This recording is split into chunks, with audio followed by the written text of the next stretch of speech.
Hello? Hello, Sydney. What do you want? It's time, girlfriend. Someone has taken their love of sequels one step too far. You want to be one of the big boys? Manson? Bundy? OJ? From suspense master Wes Craven comes the sequel everyone's dying for. It's scary.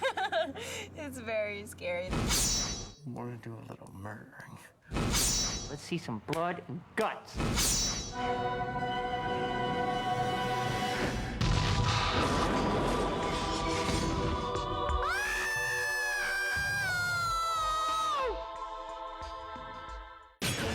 There are red herrings everywhere, and you don't know who to trust, and you don't know which way to turn, and there's nothing that's scarier than that. I'm not interrupting anything, am I? It's him. He can see us. Do you want to die tonight? We all have a place in our hearts for horror. You know, everybody likes to be scared. But Scream, I got scared a lot. I got scared a bunch of times, but it was different. I mean, it appealed to, you know, most of these horror movies are so primal. It's all about death and fear. And, you know, it's when a movie like that involves your intellect, it's in a funny way, it sort of distracts you from being afraid. I don't think there has been a series like this ever.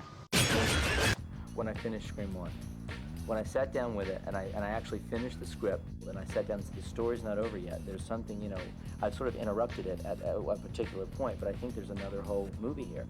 Sidney's life gets turned upside down. As, you know, once again, everyone's a suspect. And everyone's a target. It's always a little scary going into something immediately after or almost immediately after doing the same character because you do want to sort of spread it out, but I got to do Party of Five before I did this again, and I also did a movie called Wild Things, and then I went into this, so it was like coming back to a family, and it was really nice. Well, if Wes was a part of it, Courtney and Ev, and it was sort of the whole same thing, Jamie, I would pretty much do anything to do another Scream. You inspire me, sir.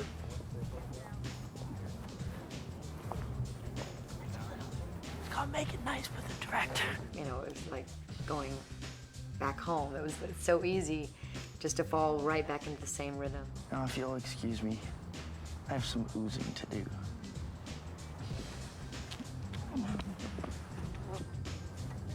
That's the worst scene I ever done. We've got the same writer, same director, same producers. So I think that's one of the reasons the cast all wanted to come back. How would you make it different? I'd let the geek get the girl.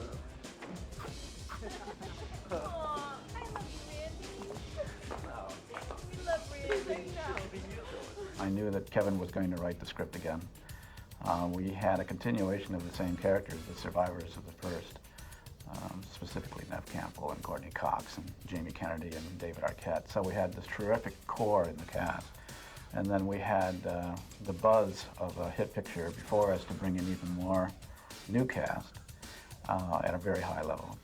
Certainly Jerry O'Connell, Jada Pinkett, Omar Epps, Tim Oliphant, Sarah Michelle Gellar. They're stars in their own rights, either from television series or from movies. Seriously, Wes, why can't he just walk down the steps? Can he hit a mark? He can hit a mark. Put a dog biscuit in there with mark. Rudy, can you hit a mark? See that? Very attentive dog. Just a mark. Are you sag, Rudy? Sagging. All right, you got it. Put him in there.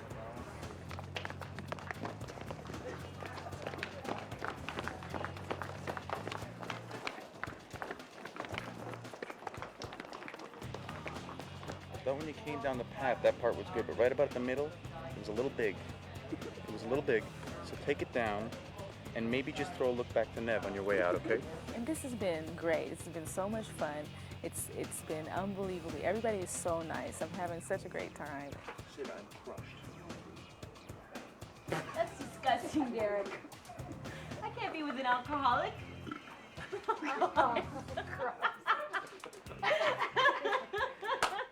Cue Lois before I puke. Lois. Hey, guys!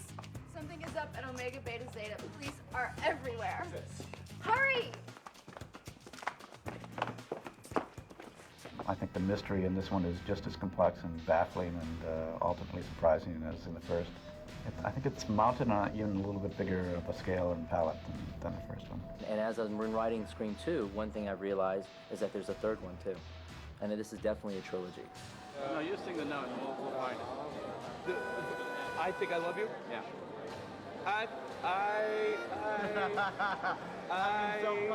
That's it. Okay, so you're singing an A. A? So we'll give you an A before every take. Is that a good tune? I mean, As long as you got a good note. It should be whatever you can sing it. Whatever you sing in it. Music. I mean, tell me something. Is that like Sinatra's key? I don't know what it's all about. I don't know what I'm up against. I've got too much to think about. Hey, I think I love you on table, so what am I so afraid of? I'm afraid that I'm not sure of a love there is no cure for. Wally Taylor, I think I love you. Isn't that what life is made of? My foot just with the chicken. So it's very say. I think I love you, so what am I so afraid of? Afraid that I'm not sure of a love there is no cure for. I think I love you, isn't that what life is made of?